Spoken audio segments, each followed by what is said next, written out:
இப்போ சமீபத்தில் ஒரு நியூஸ் ஒன்று கேள்விப்பட்டோம்.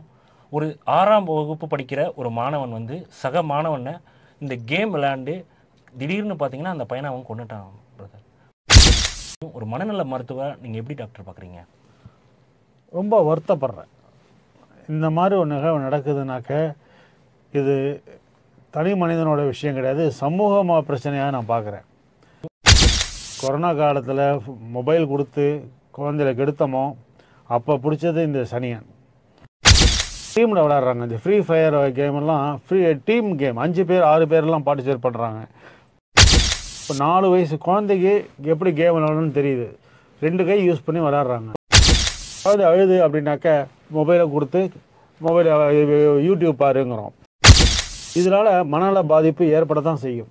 அந்த கோபம், இம்பல்சிவிட்டி எல்லாம் இந்த கேம்ஸ் விளையாடுறதுனால எல்லா மிருக குணங்களும் வெளியில் வரும். என்ன செய்கிறோன்னு தெரியாமல் கொலை பண்ணியிருக்கான்.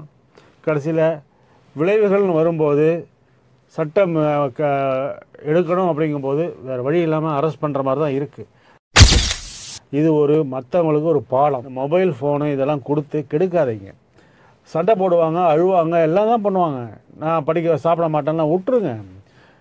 2 நாள் பட்டினி கிடந்தால் ஒன்றும் ஆகாது. மகாத்மா காந்தி 30 நாள் உயிரோடு இருந்திருக்காரு சாப்பிடாம. அதனால் தானாக வழிக்கு வந்து சாப்பிட்றேன், நான் ஸ்கூலுக்கு போகிறேன்னு சொல்கிற வரைக்கும் நீங்கள் கண்டிப்பாக இருங்க. அடிக்கணும்னு அவசியம் கிடையாது.